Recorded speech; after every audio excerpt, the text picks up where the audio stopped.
Bienvenidos a la Bahía de Monterey. Welcome to the Monterey Bay. I am Dr. Rubén Mendoza of the California State University at Monterey Bay, and I'm here to provide an overview of the importance of the site of Monterey as a pivot point for the colonization of the West. This presentation was by virtue of invitation from Martha McGettigan Vallejo, who has been coordinating the Los Californianos celebration of the 246th anniversary of the dedication of El Presidio Real de San Francisco. Titled On the Trail, The Dreams of Our Forefathers and Foremothers, I've opted to review findings from the Spanish Royal Presidio of Monterey in order to give you a sense of the importance of this site that I refer to as the 14th colony of the American experience and of the Hispanic Catholic experience in particular, and also the Boston harbor of the cultural traditions of the West. It is a significant place, a point of departure that draws in the trade in the Manila galleons, as well as the point of departure for the establishment of missions throughout Alta California, and ultimately Monterey would become literally the capital of both Baja and Alta California through much of the history extending through 1848.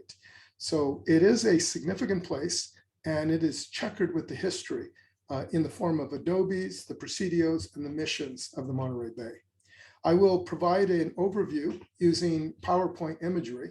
I won't dwell on any given image for any extended period, but I do hope that it'll give you kind of a visual sense of the importance of Monterey, especially insofar as the expedition identified with Juan Bautista Anza and the settlement of the Presidio of San Francisco de Asís.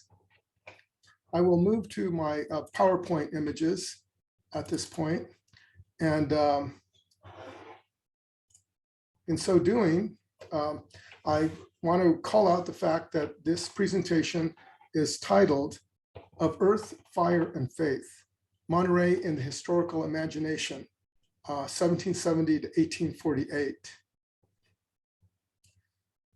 The choice of the title was predicated on a publication that my colleague Jennifer Lucido and I chose for actually doing an architectural history of the Spanish Royal Presidio at Monterey. Before I proceed, however, I would like to take a moment just to acknowledge in memoriam the passing of Dr. Jack S. Williams, a dear friend, scholar, both a gentleman and a scholar, who basically graced our lives with incredible contributions and insights on the Spanish and indigenous communities of the Northern Frontier.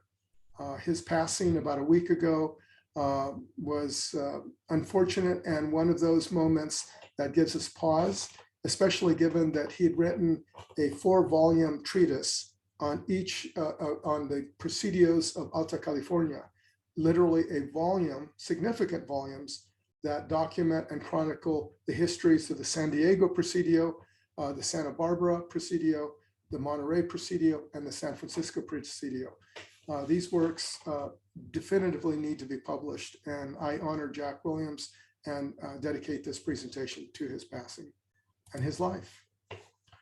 First of all, I'd like to transition and begin this discussion about Las Californias, not so insofar as the myths and legends that identify California with Queen Califia, and the idea that this was an island as it's depicted in 16th century mappings and cartographies of the region, but rather in terms of what began to transpire insofar as Spanish attempts to chart and map this region that we identify with California today. Beginning in that particular trajectory is the work of and the exploits of Juan Rodriguez Cabrillo, who on November 16th of 1542 had the occasion to pass the Monterey Bay. And in the course of literally coursing the California coast, he was able to name a host of sites, some of which have remained named accordingly, and others that have since changed names, such as port at San Diego. Here we see a monument dedicated to the visage of Juan Rodriguez Cabrillo there in San Diego. And in the upper right, you see an image of his ship, the San Salvador, a replica of which literally graced the Monterey Bay just a few years ago, and I had an opportunity to photograph. As a result of the expedition of Cabrillo, which ended tragically for Cabrillo himself, we ultimately get the viceroys literally contracting to send individuals like El Capitan Sebastián Vizcaino in 1601 and 1602 to literally chart the California coast. And here you see the results of his endeavor, which was to map and identify, not the least of which was to name every single area along the coast that provided a strategic advantage to the settlement of Alta California. He, of course, was offered a pearl concession in that he could get first dibs at literally harvesting pearls from along the California coast. Later, had things gone differently, he would have been the expeditionary who would have led the colonization of the Monterey Bay. However, other viceroys had different ideas and objectives that ultimately derailed that particular endeavor in the early 1600s. Images and characterizations and descriptions of the California coast were very detailed, down to the point of documenting native peoples seen along the coast in varying settings, communities, and attire. Interestingly, while Jose de Galvez was essentially engaged in the expulsion of the Jesuits in 1767 and 68, he also was instrumental in prompting Fray Junipero Serra to literally undertake the reoccupation of the abandoned Jesuit missions in Baja California. In so doing, he saw a greater advantage to assign Gaspar de Portola, the commander, and Fray Junipero Serra, the missionary, to travel north of that area that we identify with the US-Mexican border, separating Baja California from Northern California, or Alta California.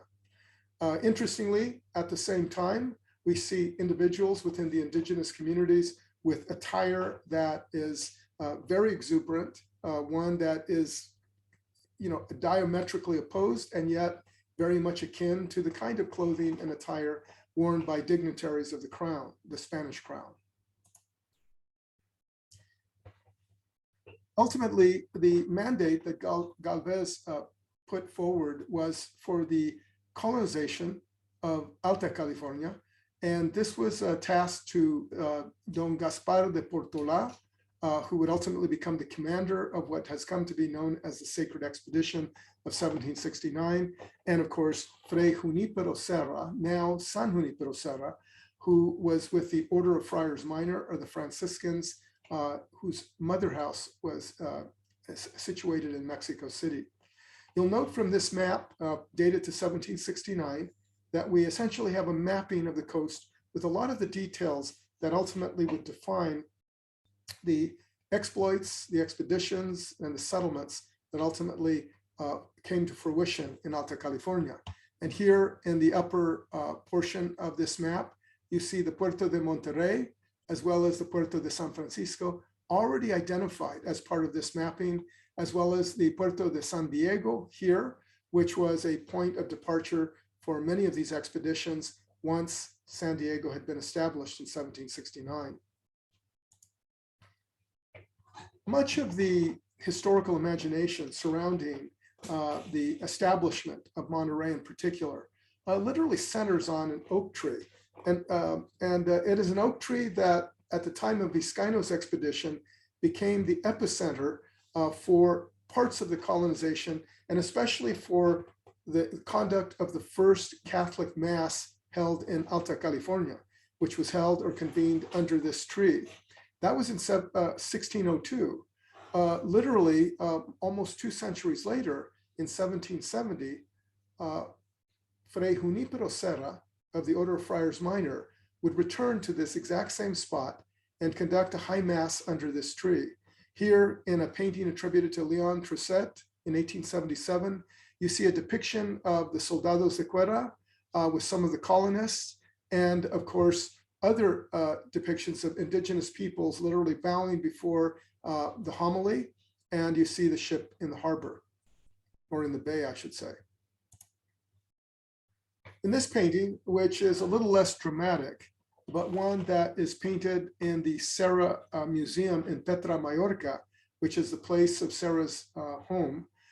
This particular painting in the museum portion of Serra's home depicts Serra in almost a more somber character, with the soldiers in the background, as though they are being diminished in the process of elevating Serra at the forefront with the indigenous community to his left or his right.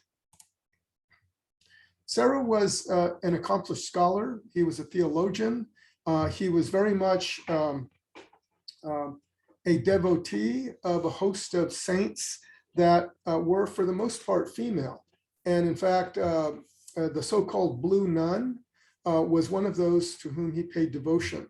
And so we see, for example, La Conquistadora, who is also represented there at the Carmel Mission. Among these virgins are these women that I deem the virgins of the apocalypse. And here in the funeral registry, you see Fray Junipero Serra's name signed under a host of different documents that relate to the essentially the death records of different native peoples. Here his signature appears, and later in the same book, you find Serra's eulogy, literally crafted in the hand of Fray Palou, one of his former students who was there upon his death, and wrote a particularly revealing a mini bio of Fray Serra in his final days. This has been a point of interest because it presents Serra in his final days and basically harkens to the idea that Serra, even in his own time, was already perceived as someone who was destined for sainthood, both by the Californianos, or the Spanish, the Mexican Indian, the Afro-Mestizos, and the California Indians who attended his final moments. One of the things that we often neglect to attribute to Serra, because Serra clearly is a controversial figure for his role in the founding of the California missions. But one of the things that seems to be left out of the equation is that Serra and his compatriots, his fellow friars and the soldiers of the Spanish Royal Corps of Engineers were literally single-handedly responsible for introducing many of the technologies and traditions and lifeways that were defined initially in Roman-occupied Spain or the Iberian Peninsula. These were then transmitted to the New World or New Spain in Mexico, and then to Alta California, where we see grist mills for wheat, we see irrigation systems, water mills, architecture, and viticulture, or the production of wine in wine cellars like that depicted here at Mission San Antonio de Padua. Other traditions that were, one could clearly argue, were Mexicanized in origin, were those identified with maize agriculture, its production into tortillas, tamales, and a whole host of other foods, as well as the introductions of cacti, like essentially nopales, which were used as a food source, as well as agaves, the introduction of chickens, and of course, stock raising and the development of the ranching tradition centered on the so-called vaquero or cowboy. This was a tradition literally introduced into Mexico from Spain in the 16th century. It became instrumental in a land that had had no prior domestic animals of the type such as horses or cattle. And so it was up to the vaqueros to introduce this tradition, which was then adopted by the American cowboy, literally chaps, riatas, all of it, literally straight out of the Hispanic, Catholic, Spanish, and Mexican Indian traditions. In addition to those essential dimensions of agriculture, stock raising, viticulture, metallurgy, architecture, etc., we see the introduction of ceramics. And while native peoples in California, particularly those in the far southeast portion were producing ceramics, especially as per Yuma and other Southwest Indian tradition. This was a largely unknown tradition in California. And so once introduced, we see, as Jack Williams often noted, we see elements of these introductions far from the missions, far from the presidios, literally being incorporated into indigenous or California Indian traditions far afield from the missions where it's assumed these were enforced or literally put upon indigenous communities. Indigenous communities drew upon those elements of the Hispanic Catholic tradition that in fact were consequential, that helped improve lives. And these were done, as Jack has often noted, well beyond the pale of the missions proper. Of course, as I like to note, because of my own Mexican Indian ancestry, the introduction of metates, manos, and maize agriculture was instrumental in many of the dimensions that we find in places like Mission Soledad, where I've conducted excavations and have recovered fragments of metates and whole manos, clearly used for the production of tortillas and maize products. In addition to these many other dimensions, in addition to, as I noted, viticulture, for those of you that like wine, the coinage that was introduced was some of the first that was being introduced in a fashion that would ultimately be adopted by the early Americans in the 1700s, because of course, the Americans in the rebellion against the British did not have their own mint. And as a result, they would send emissaries to Mexico City to collect these reales, as they're known, the Spanish royal dollars, if you will. And these were highly valued because they were being minted typically in Mexico City. Many of them had the image of Carlos III or Charles III, and they indicated or presented him in the guise of a Roman emperor. So you begin to get a sense of this legacy of the Roman Empire, its infusion into the Iberian Peninsula, the Spanish literally becoming citizens of empire, of the Roman Empire, and ultimately adopting architecture, viticulture, and many of these other dimensions, which were later introduced into Mexico, South America, and then North America, or at least the American Southwest, or the Northern Frontier, identifying California and the US Southwest.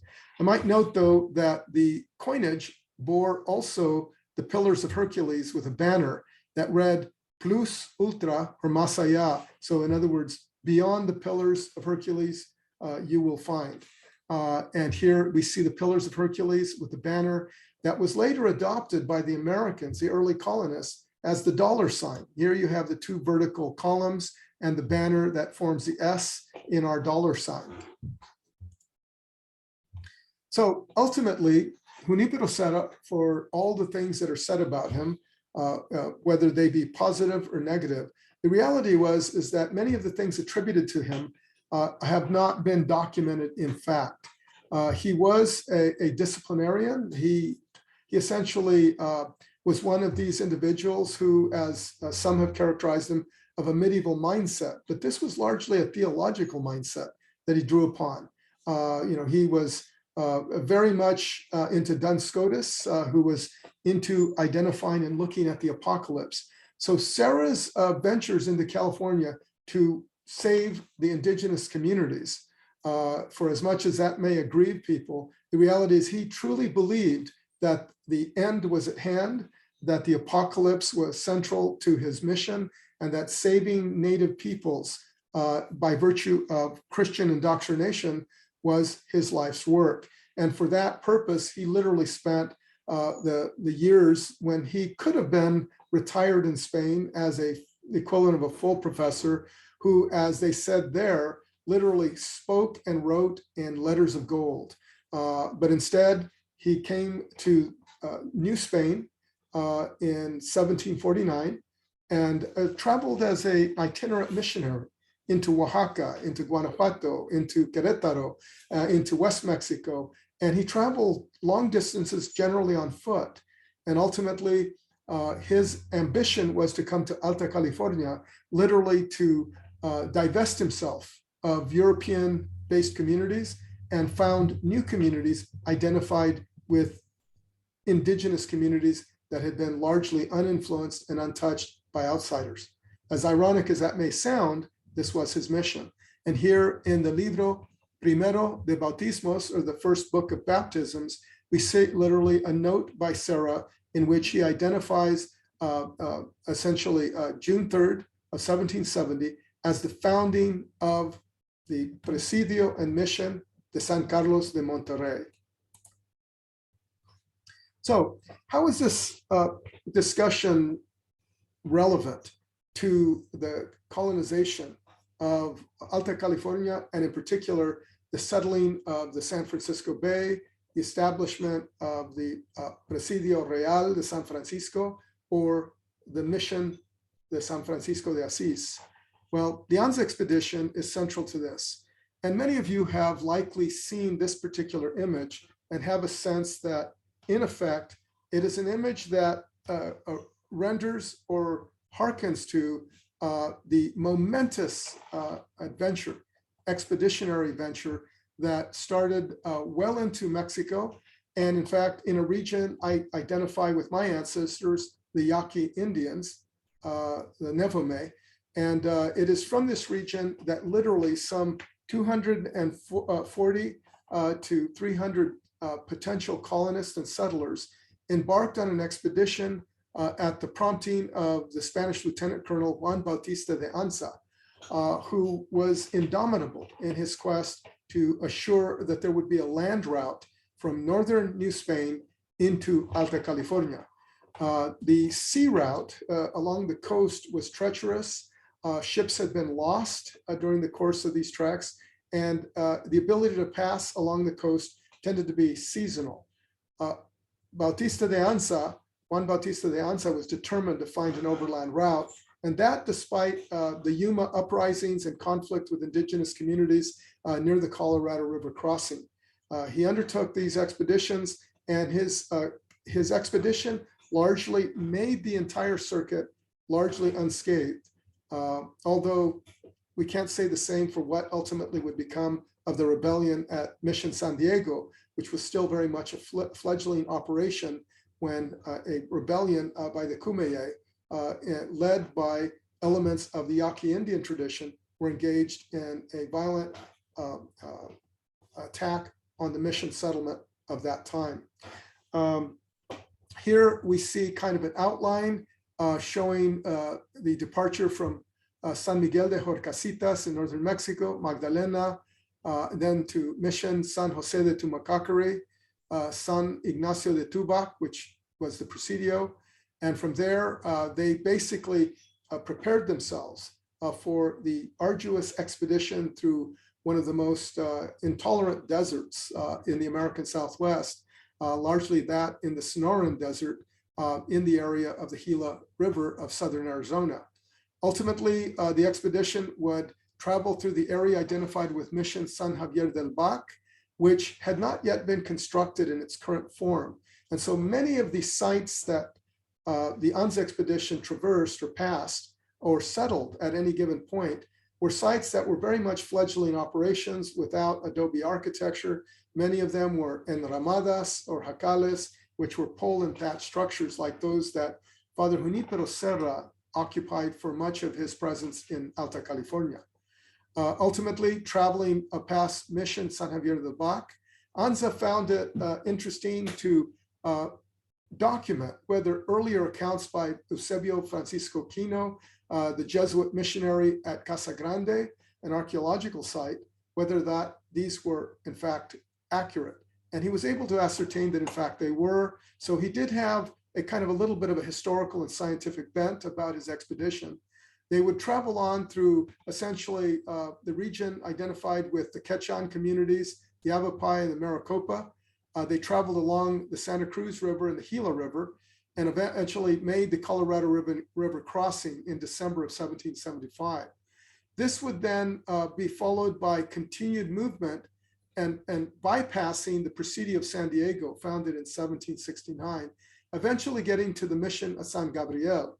It was there that Juan Bautista de Anza, with a couple of men, including Moraga, determined that they needed to intervene in the uprising at Mission San Diego. So they departed and left the colonists at San Gabriel so that they could regroup, and eventually Moraga and Anza made it to the Presidio of San Diego, basically addressed the issues there, and returned and joined the group at Mission San Gabriel, eventually moving on through areas identified with Mission San Luis Obispo, bypassing the area of Santa Barbara, which had not yet been built out by the Spanish insofar as the Presidio, which literally did not come till some years later, 1782, and of course the mission that would come even later. But ultimately, this was the land of the Chumash.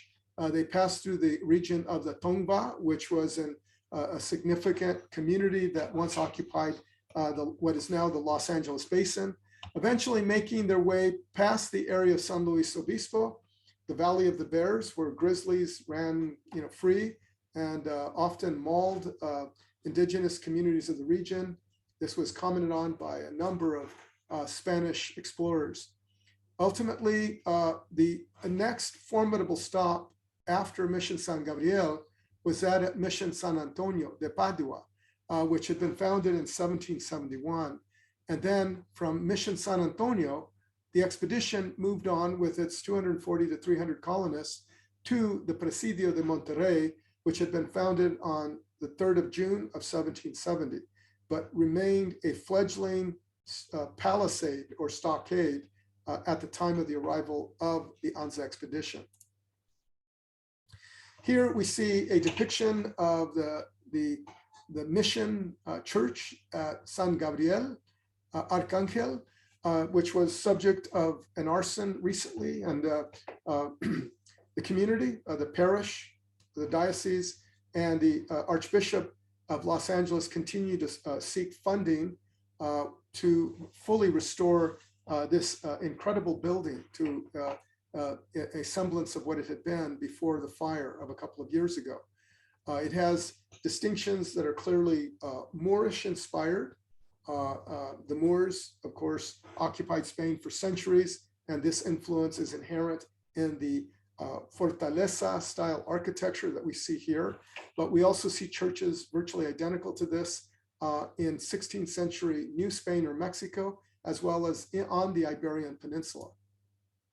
So as the expedition moved through and away from the area of San Gabriel through the Los Angeles Basin, eventually it would make its way into the area leading to the Monterey Bay, or the Bahia de Monterey, depicted in a map from 1770, the year of the foundation of the Spanish Royal Presidio of Monterey.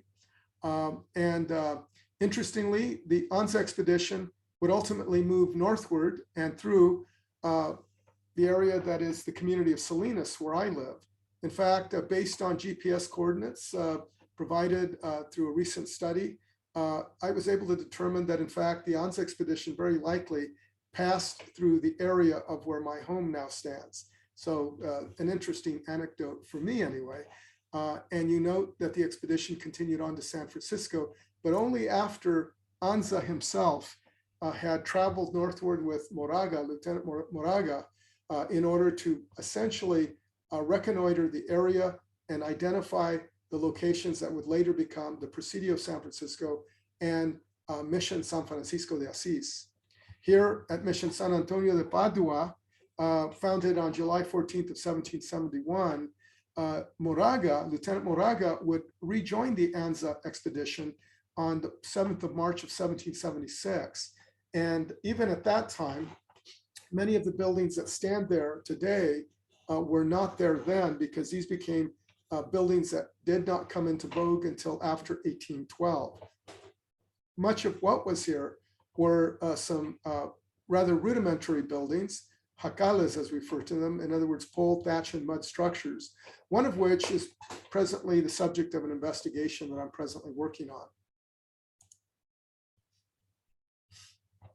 Here in this enlargement of the map I've already shown you of the Bahia de Monterey, we see Miguel Costanzo of the Spanish Royal Corps of Engineers, was charged with basically identifying resources in each of these ports. And as an engineer, he was the individual who laid out the floor plan for the Presidio proper. And here you see his depiction of the location, and you see 4 ravelins or essentially battlements built out on each side. But you also have these letters that indicate sources of water, both fresh and salton. And you see the legend that gives a sense. This map is from a collection, the Hornbeck collection, that myself and my colleague Jennifer Lucido and Patrick Maloney and Miriam Infinger all worked to build into a formidable database with digitized high-resolution maps of the history of California insofar as water and resources are concerned. Fray Pedro Font, who was the friar that accompanied the Anza expedition, arrived in Monterey on March 10th of 1776 and noted the following: "It is a very small affair, and for lack of houses, the people live in great discomfort, nor is this for want of materials, for there is lime and timber to spare, but for lack of effort directed to the purpose. The commander, Anza, indeed had to lodge in the storehouse, and in a dirty little room full of lime, while the rest of the people accommodated themselves in the plaza with their tents as best as they could." So clearly Font has issues with the state of repairs of this fledgling site. Probably the most formidable building on the site in 76 would have been the Serra Chapel of 1771 and 72, which was built by Serra soldiers and Indians that had been essentially compensated for their work. And this is well documented. They were drawing upon the indigenous communities of the Santa Clara area and others in the area, but they always went through the elder, or usually what some people might refer to the chief of each of these tribal communities, in order to pay for the use of these indigenous laborers. This was part of the Spanish royal decree of 1772, and it required that these relations and the treatment of indigenous communities, as well as with the soldiers, had to be equitable, and payment had to be made to both parties. In other words, Indians could not be pulled in to do labor for which they were not compensated. Upon arriving in the Monterey Bay, Anza ultimately, shortly after arrival, literally was recruited over by Serra to come visit what was the fledgling Carmel mission. The building you see in the center there is the much later building constructed and completed in about 1797, long after Father Serra's death in 1784. But Serra, nevertheless, in 1776, invited Anza to visit the site on March 11th of 1776, and he would have seen the Bahia de los Pinos, or the Bay of Pines, which became central to the missionary enterprise undertaken by Serra. So we moved to the Presidio Real de San Carlos de Monterey, which was the epicenter of both the military and political activities of the Spanish Empire. Here on the edge of empire, the Monterey Bay, this community became central to the administration of both the governance of Baja California and Alta California. In other words, Monterey and the Royal Presidio became the capital of the Californias from the 1770s all the way through 1848, at which point the Americans entered the picture, and the Treaty of Guadalupe Hidalgo basically ended Mexican dominance or Hispanic Catholic dominance in the region. Here we see a depiction of Costanzo's plans for what the building would look like, a makeshift palisade was constructed right from the outset, and you see that the intention was to build ravelins of adobe and stone on each of the corners for the placement of cannons. You had a main gateway, you had the commander's quarters, and then you had officers' quarters, and then of course you had missionaries' quarters. These buildings were among those that my archaeology team and I identified during the course of excavations there in 2007 and 2008. Native peoples were living within the Presidio compound, but in an enclosure outside of the walls, because Serra insisted that the soldiers be kept separate from the indigenous peoples of the area because he did not want conflicts or the soldiers to take advantage of what he saw as the vulnerable character of the people, the Rumsen in particular, of this place identified with the peninsula of Monterey. And we did find archaeologically the remains of buildings which look like jacales, pole and thatch structures, where native peoples who'd come to the mission to serve or to be converted could live in temporary housing on the outskirts. And this question, which was part of the historical imagination when I first arrived, many confused the Presidio, or what is now the San Carlos Cathedral, the original Royal Presidio Chapel. They often confuse San Carlos de Monterey with San Carlos Borromeo, the Carmel Mission. And so oftentimes things were juxtaposed. I was often asked, oh, have you been there at the Carmel Mission? Do you know that there's a crypt below the altar? And I'd never seen evidence of that. Well, I actually, during the course of my project at the Royal Presidio Chapel, or the San Carlos Cathedral, we did in fact have the opportunity to excavate a portion of the actual crypt that was installed by the Pacheco family, a prominent Hispanic Catholic California family, in 1858. And they paid to construct literally the transept and the crypt that would house bodies of both members of the family as well as missioners that lived at that site.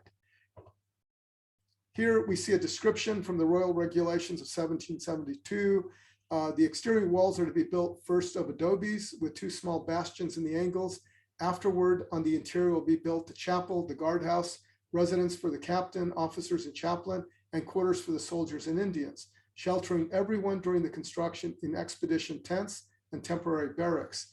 It is understood that this work should be done by the troops as a campaign task, and that it will accrue to their benefit and protection. The Indian Scouts are not to be burdened with more work than that of the soldiers, for both should be treated equally.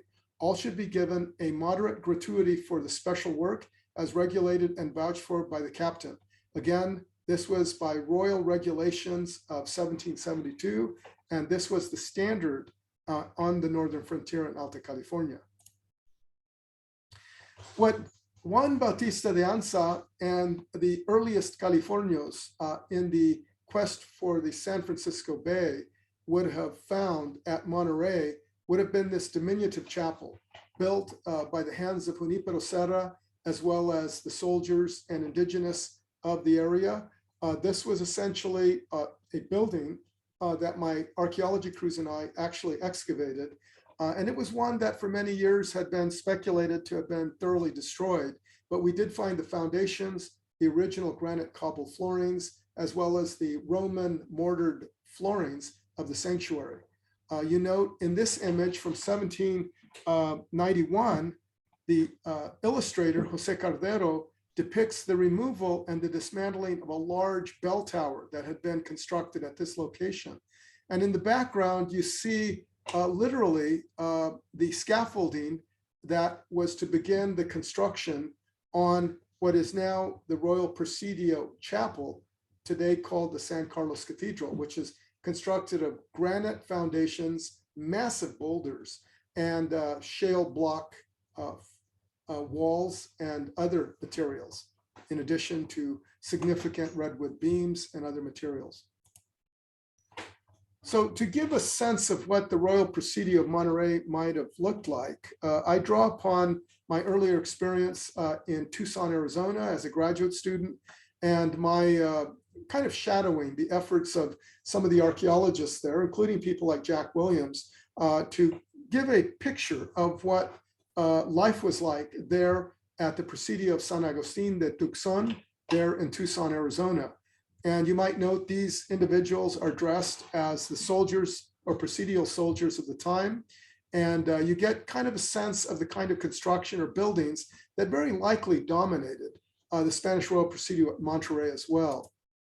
We see here depictions of a diminutive chapel, not so unlike that ultimately was built at Monterey, except here you have a flat roof structure versus a thatched roof structure. Such thatched roof gabled structures would not have fared as well in the desert as they might in a place like Monterey. Here again, soldados de cuera, typifying the soldiers of the time. They were kind of like the SEAL team, 6, if you will, of the time. So they were elite special forces type soldiers. But because of the nature of military technology in the indigenous communities of the time, braided leather shields and leather jackets were often sufficient to basically repel arrows. Another thing that needs to be understood when we talk about the nature of life in these presidios is that many of these presidios, at least when I first arrived in Monterey in '95, there was a tendency to think of these as elite Spanish bastions in which all the soldiers were essentially Spaniards. And we now know by virtue of the work of a host of scholars, including my colleague Jennifer Lucido, who has published several papers on the topic and has gone through the census records, as have others, for Monterey in particular. As of 1790, the statistics are pretty clear that literally a third of the population of the Royal Presidio of Monterey was Afro-Mestizo in origin. Another third was essentially Mexican Indian or mixed, and then and Arabic or Moorish, and then a final third was more mixed Spanish or Criollo. So we have dimensions here that are often off-putting to some who seem to believe that when you use the word Spanish, it means literally white Europeans. And in fact, in the Americas, it did not mean that, in fact, because in many cases, many of the those who were identified with the Iberian Peninsula were few and far between, and often very much centered in positions of status, whether it be in the military or in the government. And the citizens or colonists often resided in places like Mexico City or Lima, where they could alight with their own kind. On the frontier, we have a very different situation where many of the first peoples in the region were often people who had status and others who did not, but who saw the opportunities for land and wealth as a major lure. The freedom that it gave to those who chose the frontier was tremendous. These images, however, depict life in Mexico City, and you see the miscegenation, the mixture of Spanish women with African or Afro-Mestizo males, as well as Mexican Indians with Spanish women, etc. And all of these generated terms within the casta system. And on the frontier, the casta system was virtually irrelevant, although much has been made of this historical imagination, suggesting that everywhere the casta existed, you had institutional racism, dimensions of inequality, etc. On the frontier, it made little difference what your ethnic identity was, because you were, as my colleague has noted from the writings of a number of Spanish writers, these were heroes in these new lands, regardless of what their caste might have been in Mexico City, where the casta system was much more relevant. And another point that I'd like to bring to the table, which has to do with the characterization of the California Indian, is the arrival of the Spanish did bring with it many Iberian traditions. In fact, as I've already noted, there were many dimensions that included a lot of the contributions that we identify with some of the Roman traditions, whether it's viticulture, agriculture, stock raising, bridge building, aqueducts. All of these things have an origin with the Romans and the Iberian traditions of Spain, but these were filtered. Those traditions were filtered by virtue of the occupation of Mexico or New Spain. And with this, Mexican Indians were central to the transformation of the native communities of Alta and Baja California, where Mexican Indians became instrumental in teaching many of the trades and the crafts that would be adopted, including the vaquero tradition, where Mexican Indians often would train their California Indian counterparts. And it is this group that has been given a short shrift in much of the characterization of the history of Alta California. people tend to think, well, if you're talking Indian in Alta California, you're only talking about California Indians.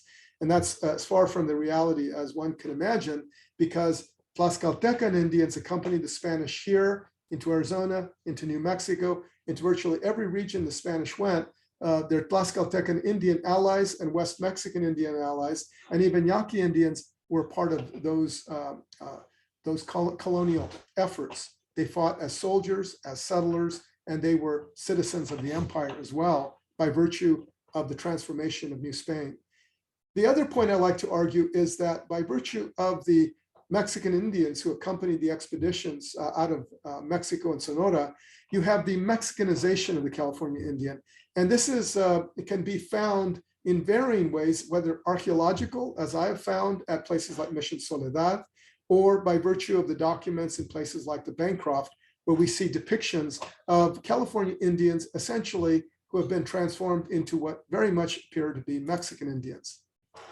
When we get back to the Presidio Real de San Carlos de Monterey, if you look at what or consider what Juan Bautista de Anza and the Anza expeditioners would have seen, they would have essentially seen a compound very much like this one, consisting of a stockade with thatched buildings and ravelins that are shown here in each quarter. These are basically guard towers. And then, of course, gateways, in this case, leading to a cemetery next to the estuary. And then, of course, tile kilns here behind what would later become the San Carlos Cathedral. You see it under construction here in 1791, based on the drawings of Cardero. But the one part you wouldn't have seen you would not have seen this masonry construction. This would ultimately become the Spanish Royal Presidio Chapel, later and today known as the San Carlos Cathedral. This was under construction then. If you project earlier to the arrival of the Anza expeditionaries, you're looking at about a 14-year gap. So the one thing they would have seen are these buildings, the ravelins, and of course this gabled thatched building with a Spanish flag identified with the Serra Chapel of 1771 and 72. In order to create a kind of an analog for what you might have expected to see if you had entered the Spanish Royal Presidio of Monterey at the time of the Anza expedition, it would have been something akin to this. Nothing particularly elaborate. In fact, many of the adobe walls, especially the perimeter walls that were constructed and which we identified archaeologically, really didn't go into place until after 1778. In fact, we identified a coin dated to that time, literally in a wall that had been projected by the documentary record to have been built in 1778. Many of the walls would have consisted of palisades and ramadas, or these pole and thatch structures, as well as some areas with adobes and other related compounds or materials. Here you see a conjectural representation of what these rooms looked like. And these are not so different than what you might have expected at the Presidio of Monterey at the time Anza arrived. You have to bear in mind, though, that Anza, upon arrival, literally fell ill after his visit with Serra on March 11th of 1776.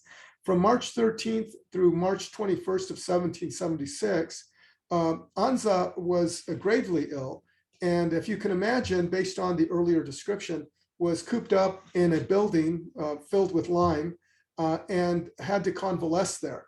But as soon as he recovered, he embarked on the expedition to the San Francisco Bay, and in that particular effort, literally would shortly thereafter travel back to Mexico on April 14th of 1776.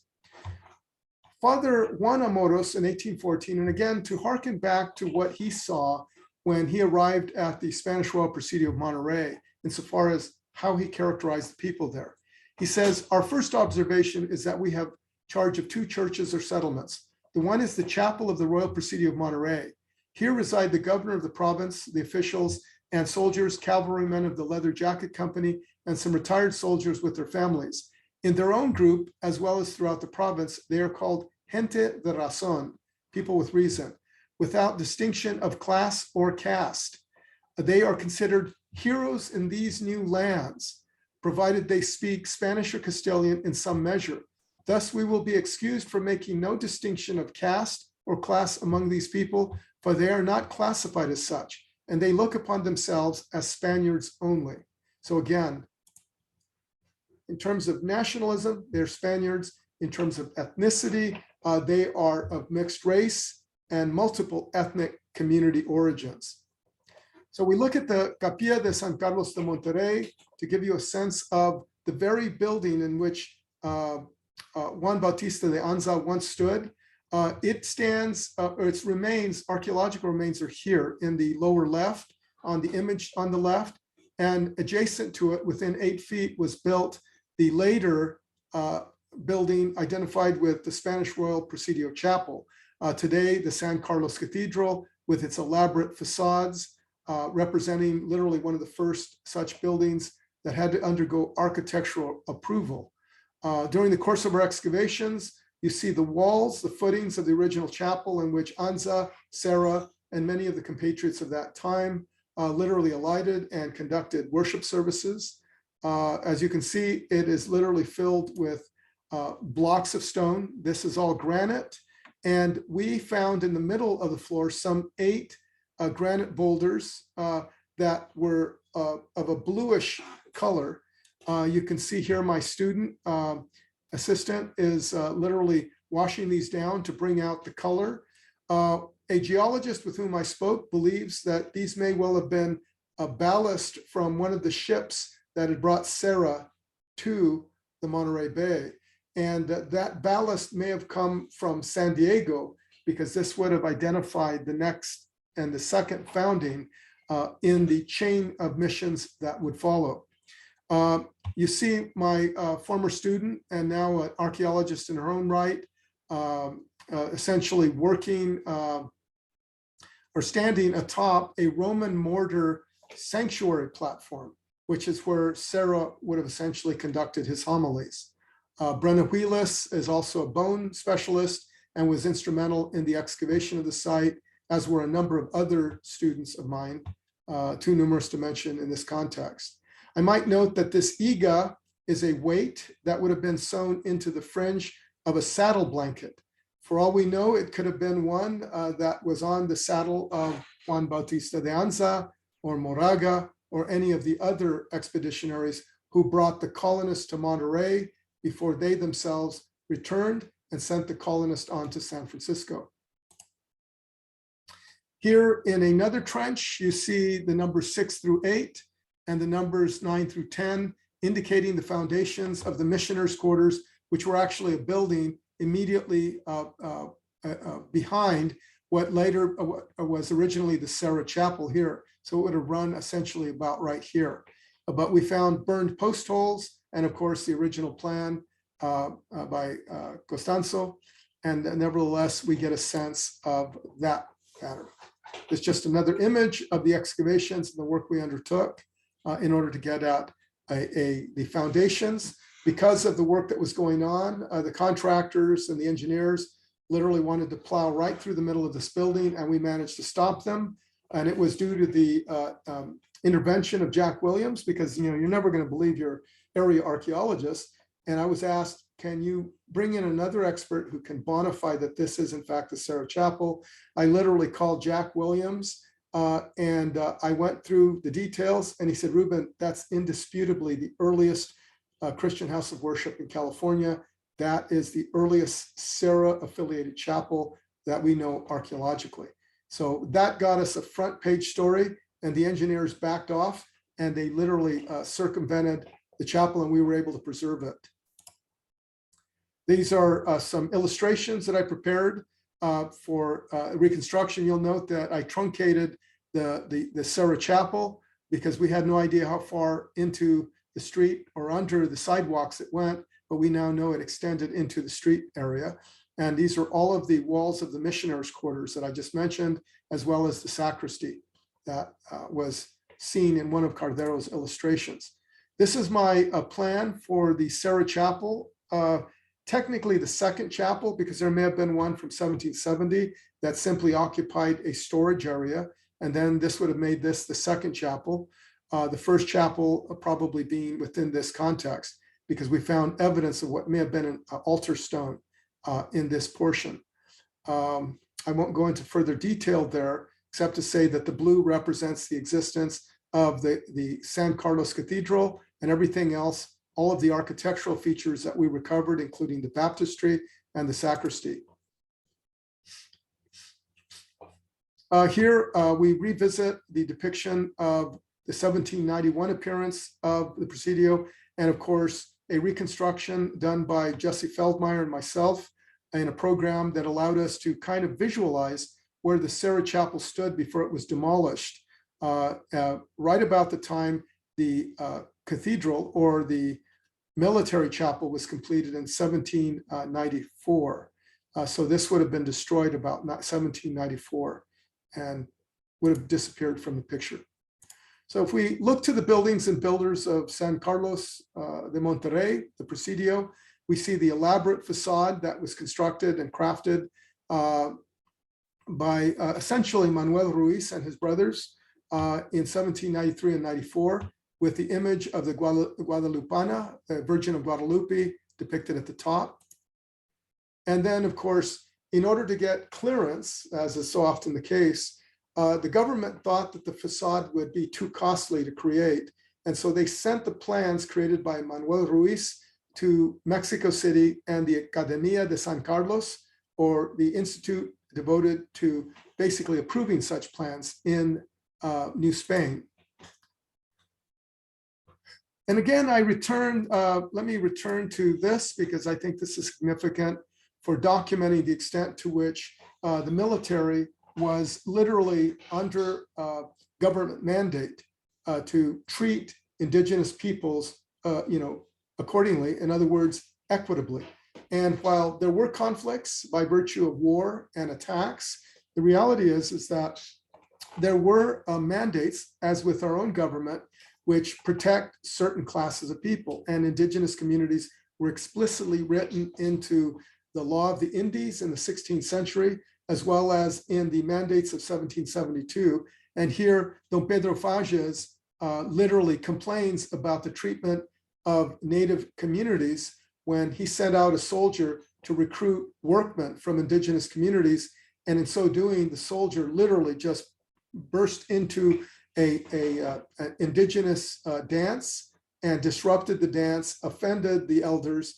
And as a result, this individual was chastised. And this was Don Pedro Fages' letter saying that this was unjustified, that you have to treat the capitancillos, or the elders or chiefs, with delicacy in order to persuade them to have each village send 4 or 6 or 8 men, and that he will not abide by such outrages against the Indians, especially during their own ritual and religious ceremonies. I won't go into further detail here, except to say that my colleague Jennifer Lucido, who created these illustrations, was depicting what is going on in this image. And you see essentially the pulley system and of course the scaffolding that was used to build the stone walls that ultimately make up the Royal Presidio Chapel that stands today as the San Carlos Cathedral. And in front of it, the gabled thatch roof of the original Serra Chapel of 1771. Here you see, by virtue of the scaffolding, which we found evidence for, we found quite a number of these, what we call putt logs. These were placements for putt logs in which you could build a scaffold while building the wall. And in one of these, we actually found a British ware vessel dating to the late 1700s that ironically was placed there intact and then was smashed when they jammed the log into it, as though sending a message to the British, who were their enemies. Here we see literally a ridgepole. And when I was asked by the architectural historian what this could possibly be, I identified immediately as the ridgepole that literally centered the buildings that we had found archaeologically. So it was, in other words, in the middle of the area, jutting from the top of the wall of the shale-walled Royal Presidio Chapel and between two walls that we found archaeologically. Here we see, and this would not have been seen by the Anza expedition, but it nevertheless characterized architecture on the frontier.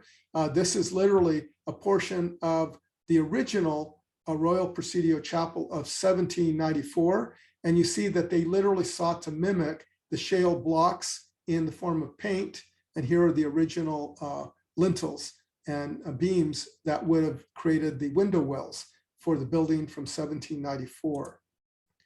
An original paint scheme from the Royal Presidio Chapel, which would have been seen by many Californios from 1794 onward and upwards until about 1818, when Bouchard, the privateer, the Argentine privateer, AKA pirate, attacked the Presidio and burned it to the ground.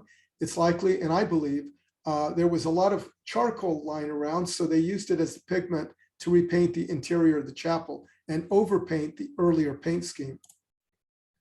Here, depictions of the Presidio with the walls in ruin in 1842, during the Mexican era, and 1849, just after, at the culmination of the Mexican era.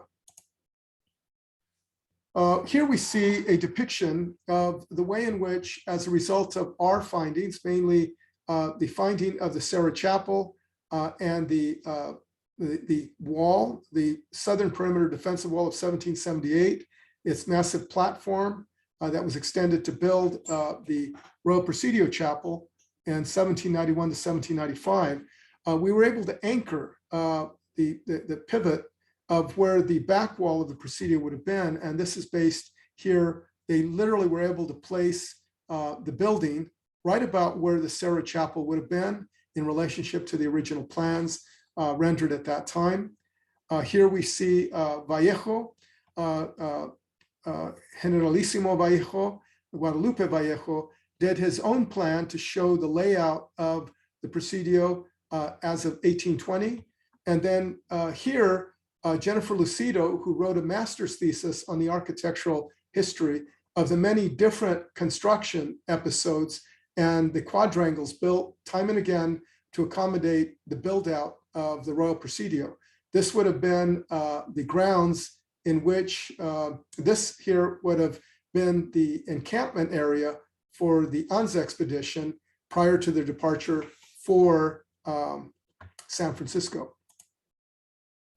I will bypass this and show again, in this particular case, one more depiction by Richard Bridges Beachy of the HMS Blossom, a British expedition that came to the area in 1826. And you see many of the walls are in ruin. You see the Royal Presidio Chapel with its baptistry still intact. And then, of course, the Mexican tricolor flying over the Presidio.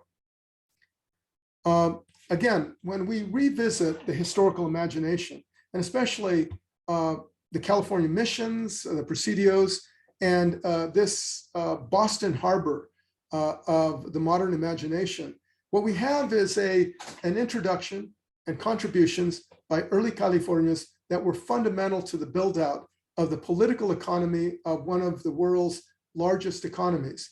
And yet, because of the controversies related to individuals who overstepped Spanish authority or who overstepped mission authority or who found themselves at odds in a tumultuous world in which various indigenous communities were in conflict, as was the case between the Rumsen and Esalen early in their histories, or on the San Francisco Bay, where literally the area where the Presidio Chapel, the Presidio of San Francisco was constructed, that area was devoid of indigenous people, in large part because, according to the documentary record, the indigenous communities of the North had attacked the communities there, literally running the indigenous communities of the San Francisco area right off the map. And it was in that vacuum that the Spanish stepped and built the Presidio with the labor of naval personnel, as well as the colonists, and subsequently the mission. So those buildings and those settlements, the earliest iterations, were the result of the work of these earliest of Californios. and that largely deprived of the engagement of indigenous communities that were there, but who by virtue of conflict found themselves dispersed at the time of the Spanish Entrada. Finally, I take you to San Carlos de Borromeo just to dispel one more myth in this legacy of historical imaginings, and that is that when Anza visited the site of what is now the Carmel Mission, San Carlos Borromeo, which was founded by Serra after departing Monterey, he went over the hill by virtue of a request from the Viceroy and established a mission in an area that was more agriculturally viable. There were more native peoples there, which was why he was there. The area of the Presidio of Monterey was largely devoid of indigenous communities, although the archaeological records suggest very early occupations and dense occupations in earlier periods. At Carmel, Serra, for most of his history at this site before his death, lived in pole and thatch structures, not in the sumptuous adobe buildings that you see there now. In fact, he never saw the existing building, which was again built by the Ruiz brothers, who had been working at the Spanish Royal Presidio of Monterey. In fact, to address that issue, here we see a cross on a pedestal that I once had an archivist tell me was evidence for the flogging of the Indians there in the plazas. Actually, that's the cross that marks the site of Father Serra's burial in the 5th adobe chapel. And rather than move Serra, they literally built the existing church right around him. So Serra was never moved again. And that is his cross. It was not used as a tool for flogging. That's a part of what we could construe as the big lie, or the imaginations of those who have not thoroughly examined this heritage or tried to understand the kinds of dynamics that were engaged in these settings. Here you do see the sacristy, which was built of stone early on, but it's thatched, and it's adjacent to this that they literally built the church that we identify with the Basilica of Carmel. It was in this location. To give you a sense of what might have been there, at least in one of the existing basilica was the 7th church on this site. And the 6 previous churches were built, in the case of the 5th, out of adobe block, which was the one in which no sooner than Serra had completed that building, he was buried in it in 1784. But to give you a sense of what these buildings might have looked like, I take you to the mission at San Luis de Talimali in Tallahassee, Florida, where there were literally hundreds of missions. And archaeologists there are doing heroic work to recover many of the sites that are now only known archaeologically, many of them destroyed by the British so as to eradicate any evidence of the Spanish presence. Many of them were attacked by pirates, French corsairs, as well as other indigenous communities. So many of these literally fell by the sword. Others simply became dilapidated and collapsed and were abandoned. But this is an example of one that has been rebuilt to give a sense of a building with both adobe and plank wall construction. Today, we identify Carmel with this building, the Basilica. Again, the facade is the result of the work of the Ruiz brothers from West Mexico. And you note the Andalusian and the Mudéjar architectural traditions that are here. And this tower, I've argued in the past, is very much like that of the Giralda in Sevilla, Spain, which was one of the many sites that influenced the architectural traditions via Arabic, Moorish, and Islamic traditional influences in Spain. It is a building that has been restored, lovingly restored, through the work of Sir Harry Downey and Sir Richard Joseph Menn, a dear friend of mine. And the work was to essentially consolidate what was there, rebuild what they had to, and then give a characterization of the site and the buildings that would have occupied the life in the period after the death of Fray Junípero Serra, whose death came on August 28th of 1784. And you might note that this sarcophagus was originally created as a crypt for Serra by Joseph Mora, identified as a cenotaph. It was to be placed on the altar, but by the time he had finished it, it was so monumental, it literally overwhelmed the sanctuary. So it was placed in what had been the sala, which has now become a bit of a side altar and museum area.